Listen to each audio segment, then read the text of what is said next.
Last week we discussed form. We said the range of rating will be of help in handwriting comparison and can be categorized into three.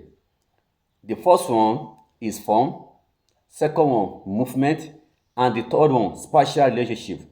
We discussed form in the last class. Today we are on movement. In handwriting, writing requires a movement through space. Writers start at the imaginary baseline and move up or down to form their letters. They adhere to rules that govern the location of each letter, either above or below the baseline. Movement includes direction, slant, rhythm, and pressure patterns.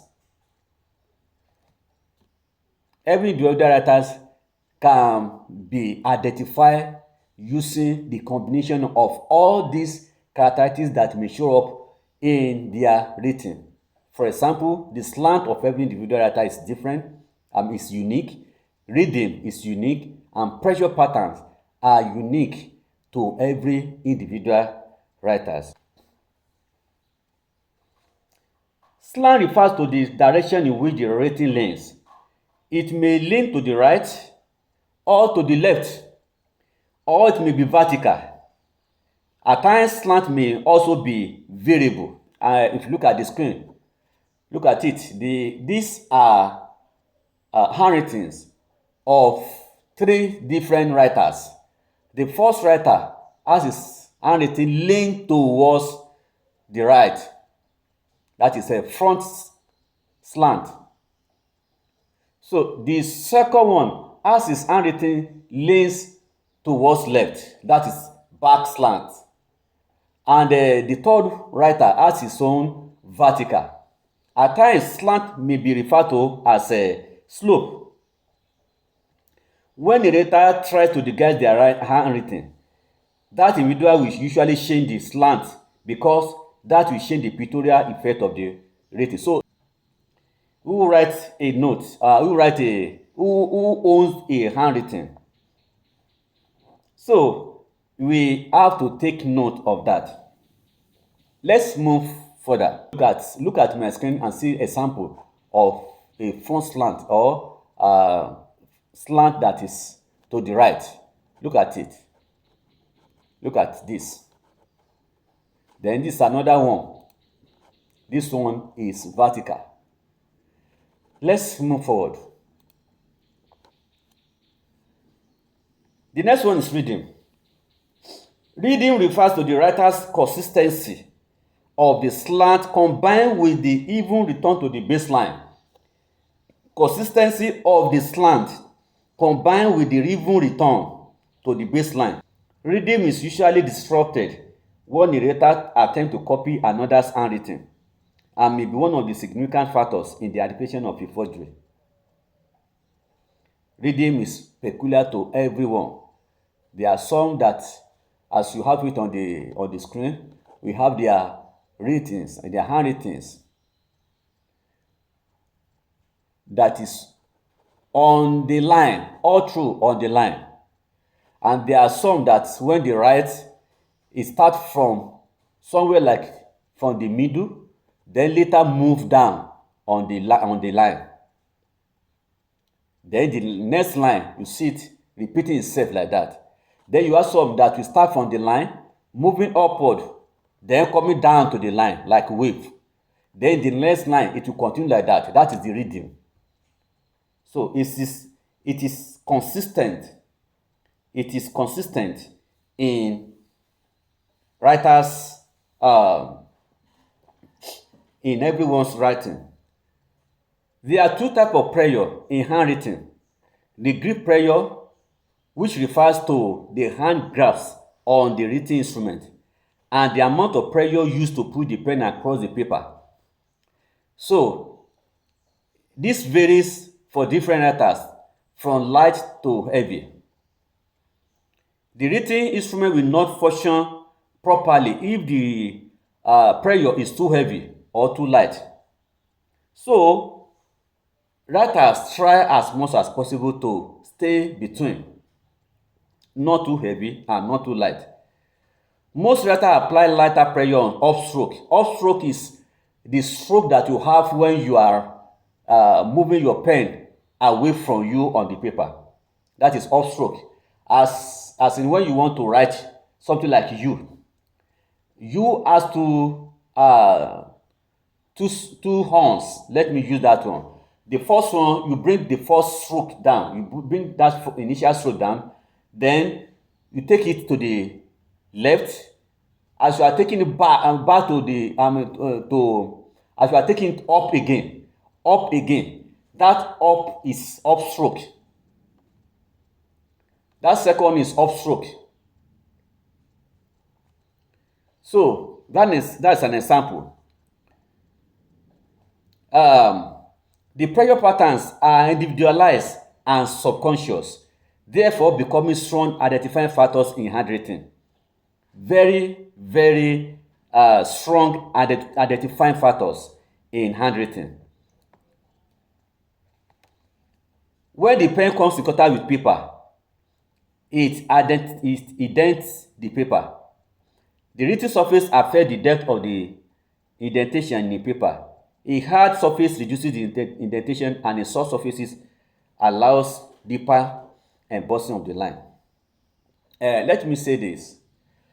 When a writer wants to write, the pen already moving before touching the paper, and therefore by the time the paper and the pen meets, the pen is already working, it's already writing. That is why you see in original writings, you have the start of the stroke, the initial of the stroke. The start of the stroke will not be blunt. It will have tapered end.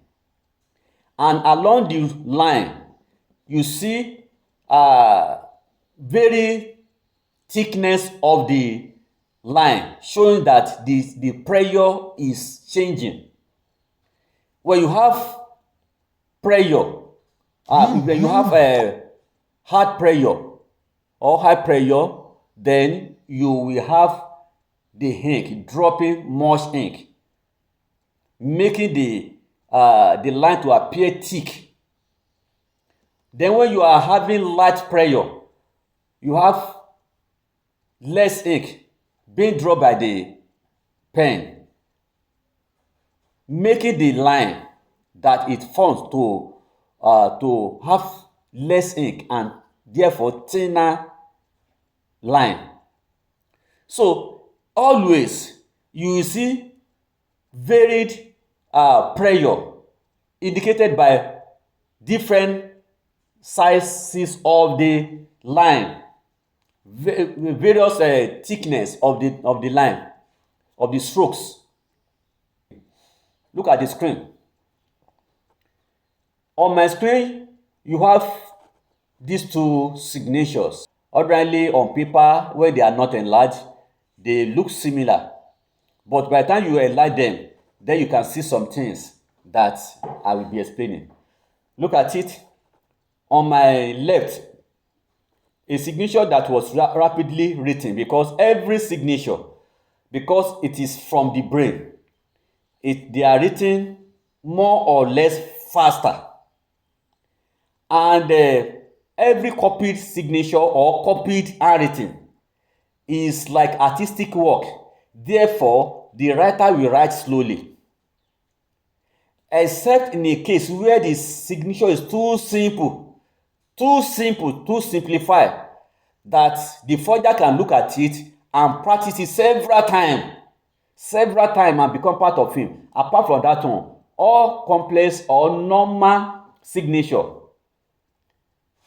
will be drawn, even though they will look exactly like the original signature, but there are some characteristics that are already embedded in them that ordinary eyes will not see, or untrained person will not be able to detect. But as a question document examiner, you can detect it. Let me say one or two things for a minute before we move forward. Now, look at the one that was rapidly written at the um, left hand side. Look at it. The the writer started from this stroke and bring it down.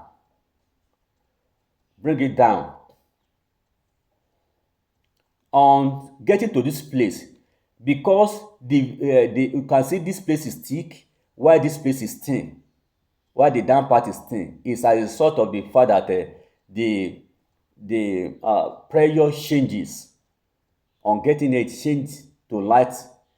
And look at it, the writer started from here, the pressure change, because it was very fast here, it changed. The line didn't break, yo. It's because of the fact that the line was too light. The pressure was too light here. That's why you didn't see the mark very well. The line is there, joined together, not broken. So getting here, it curved again. And because the pressure changed, the thickness changed also. And going like that until coming down and another turn. And something I want you to take note is that the lines here are smooth. They flow smoothly, as if the path have already been, the pathway was already made before the writer put his pen on ground. So the path, the lines are smooth. The fluidity is there. It's like when there's a pathway for a water to flow. So everything just moves smoothly. And up to the last stroke. Now, compared to the one that was copied, look at it. This one started here. Blunt, it has blunt beginning, blunt start. And at the end of everything, it has a blunt end. Now, look at the lines. The lines are woolly.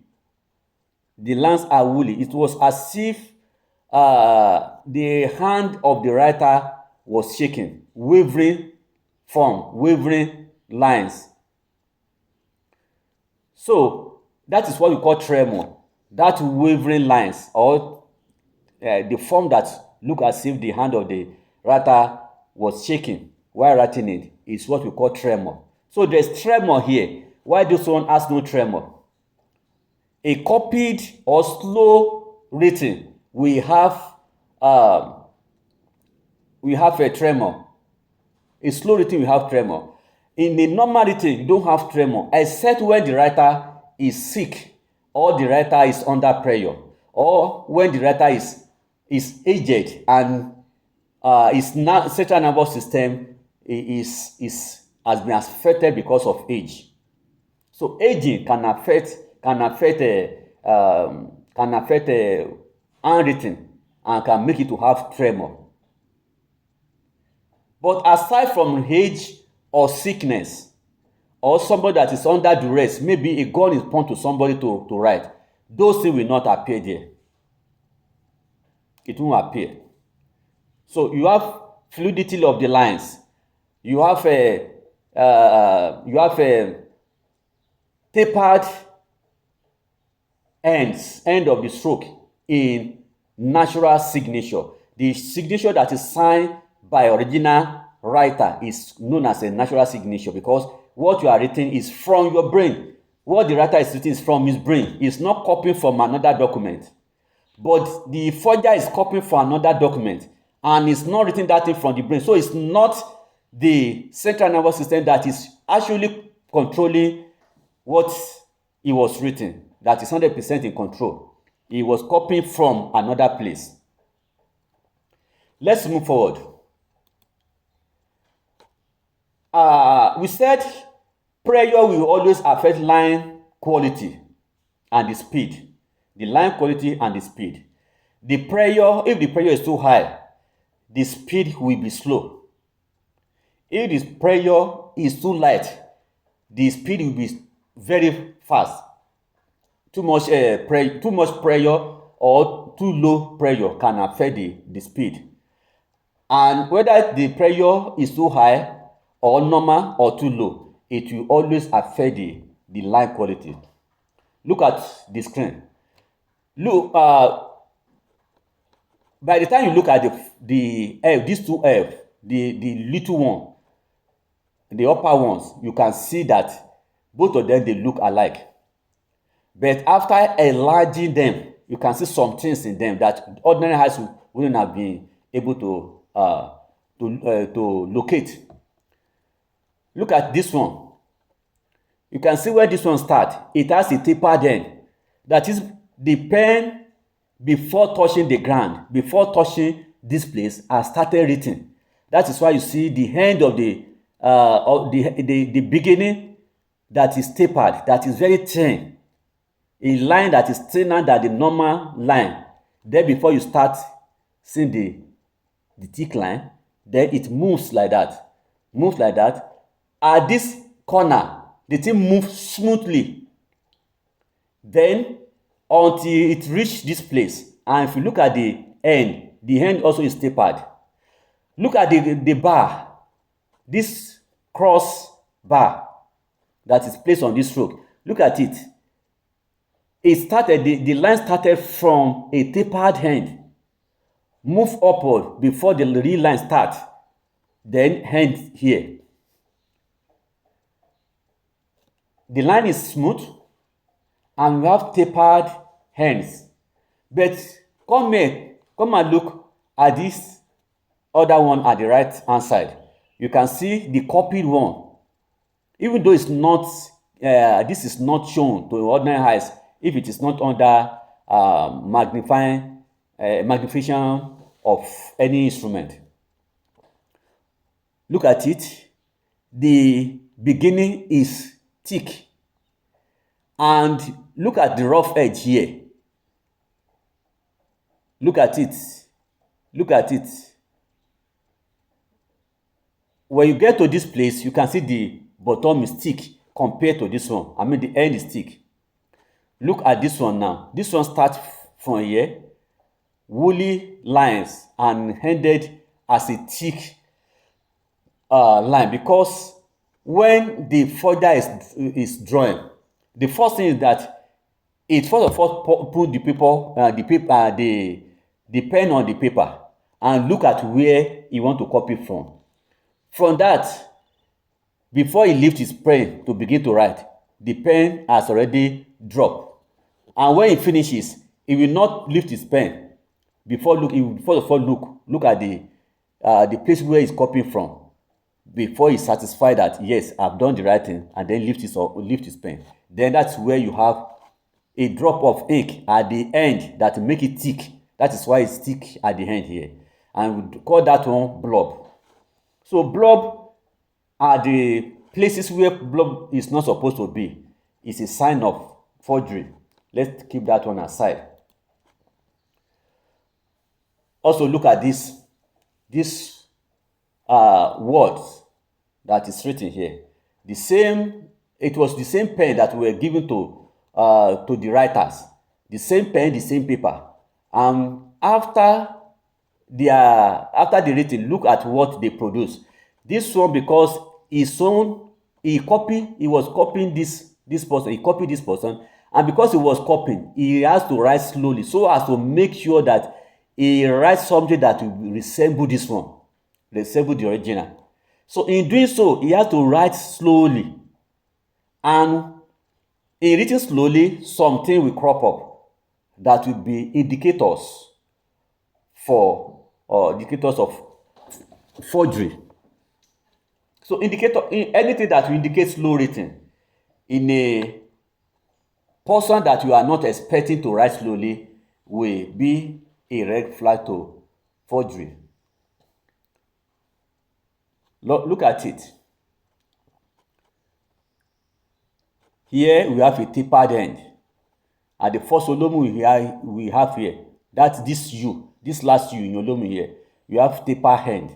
But here you have thick, blunt end. You have blunt end with a blob. Then look at M, where M and where M take another stroke, the connected stroke. Look at another the furthest on here. There is a blob because there's a stop. There's a stoppage here. He stop here. Look at how he will do his own, just exactly like that one before he began again, before he proceeded. So he stopped because he stopped. That's why you see this blob here, a drop of ink there, and you can see the lines. The pressure on the lines made the line look not just really long, but in between the lines, you can see that there is nothing. The ink will push to the edge of the lines because the pressure was higher. And look at this one. You can see everything was smooth because this written come directly from the brain, whereas this one came from another document. And you can see the hem where you're supposed to have curve structure, where you curve stroke. What you have here is bent or angle stroke. You have angles here, angles instead of curve strokes. So those are the things that you look out for. Let's move forward. Look at this. Kit and Kiss was copied. Now let's look at this one. This started is written before, in every normal written, before the pen begin before the pen touches the paper, it's already written. That is why in a normal written you have the pen, you have the edge or the initial and the end of every stroke that are tapered. The pen is flying, already moving before touching the paper, and after finishing his work, it's also still moving. So that is why you see this taper hand here. Look at it. The written did not start from this upper place, but it started from here, this thin line here, and end here. Look at the hand. It's not thick, it's tapered. Even though it's not as tapered as this one, but it's tapered. Look at this one. This one also starts from this tiny hand, and it moves like that, upward, and then to the left, and it ends here. This end is tapered than the body of the lines. Now look at the one that was copied or forged. Look at the thick or blunt, the blunt beginning and the blunt end, blunt start and blunt end. Now look at the body of the lines are rough, woolly, wavering, as if the hand of the writer was shaking. And also, let's go to the next one. Let's look at the eye. The eye, look at eye because it's a fast written, a speed written. Look at the dot of this eye. The dot of the eye is not as the same as this one. This one, because it is copied. So every copied or slow written will be carefully, the detail will be carefully executed. It was so careful to put the dot, and that's why you see the dot is round here. But this one is not round. So if you see eye in several places, you see that the eye will always be at the right place, at the right place on the eye. If you see the dot will always be on the right place, will be at the right position on the eye, or even it is small j, will always be at the right position on the letter, small letter j or small letter I. Now, the same thing with small letter t. You can see this. If you see t severally inside the handwriting of of original letter, this crossbar will not always be at the same position, because it won't be carefully. At times you see it going up, at times it will be down. The same thing with I mean, but in a T that is copied, you always see the line at the right place, at the right place. The same all through. Now, another thing you notice here is blob at the wrong place. Let's talk about indications of speed rating. Speed rating are always smooth. Speed rating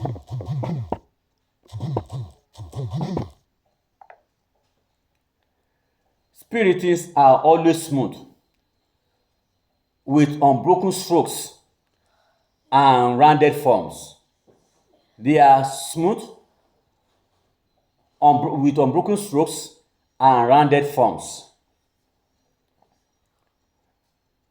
That's number one. Number two, they are always very pen pressure. Very pen pressure.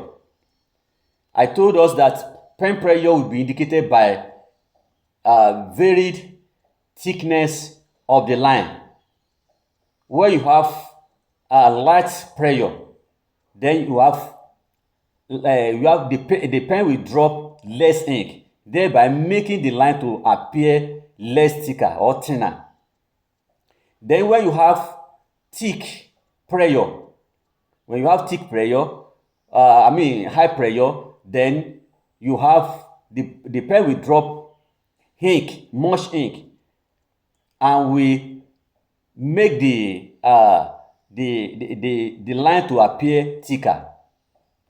And that is why when you see somebody that is copying his handwriting, we have mono pressure that doesn't change. All the pressure will appear the same all through, and that's why you see the lines of their writings to be the same. No taper end, no taper beginning. Everything will just appear the same. The lines will appear the same in thickness because the speed is slow.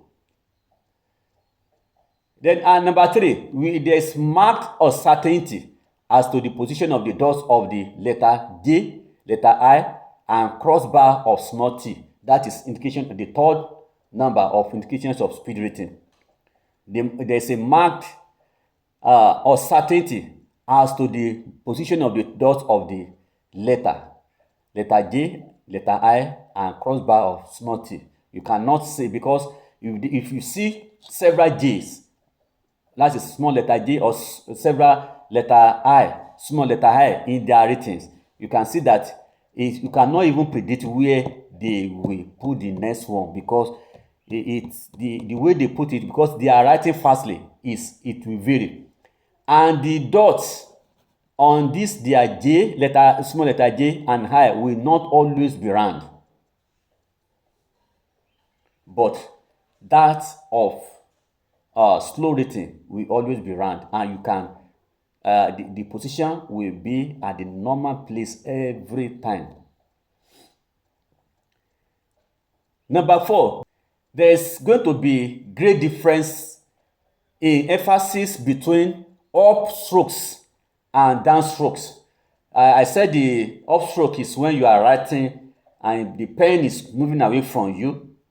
It's like you are taking something up, or you are taking the stroke up, or when you are writing and the stroke is coming towards you, then that is downstroke. That is downstroke. So there is always great difference in emphasis between upstroke and downstroke. That is, when you are writing something like U or N, one part of that will be thicker when the other one will be lighter, because one of them is coming down while one of them is going up. Or when you are writing like S, some people's S will come down, then go up again. But normally, let's just use let's use U as an example. When you are writing U or even N, one of the legs of this letter will come down. The first one will come down in U, move to the right, and go upward again. So you have downstroke and then you have upstroke in U. In N, you have a upstroke, then you have a downstroke. So where the pressure that you use in downstroke and upstroke, they are not always the same. The two lines will not be the same in thickness. They will not be the same in thickness. One will be thicker while one will be lighter, especially with the one that is coming towards you, that is the downstroke, will be thicker, while the one that is going away from you, that is upstroke, will be lighter. So, number 5, there is going to be increase in the margin to the left. That is your left hand side at the beginning of the lines. So when if a writer is written and is written fastly, if you look at what is written without anything that will constrain him, you see that there's going to be increase in margin at the left. That from the beginning, from the top, you see increase in margin. While at the right side, you see decrease in margin, or at times the margin may fade away if there's nothing that constrains such a writer. Indications of slow writing. Indications of slow writing. There is always careful execution of details of letters, just as I said the other time. We will always be trying, for example, to place the dots on the I, small letter J, and that will make all the dots to be round and also to be placed at the appropriate place. Whereas if it is a speed written, you may see the dot to be half round, or some of them will just be like a speck of ink, and at times you see the dot at the right part of that J letter, small letter J, or at times at the left side of small letter of that small letter J, or on top of a small letter J. So you cannot specify where it will go to, where a speed writer will place its own. But in a slow writer, you know that it will be on top of the I, small letter I or small letter J, because it's being careful. It's copying, it's looking at the original and it's drawing. So it's being careful. So all the letter it will give, it will execute the details of the letters in a careful manner. Number 2, there is always wavering forms and broken stroke. In fact, wavering forms is very, very obvious.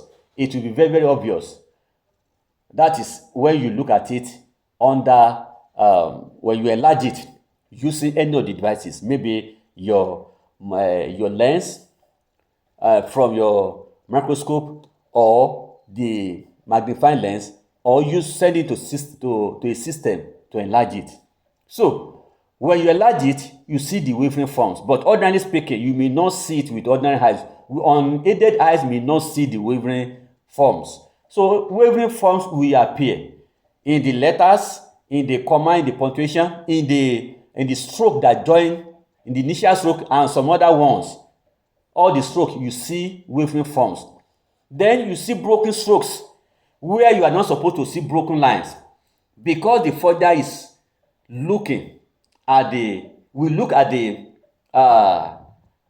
original letter before writing its own. So while writing, it will get to stitch, especially those junctions where there's going to be a kind of change of direction.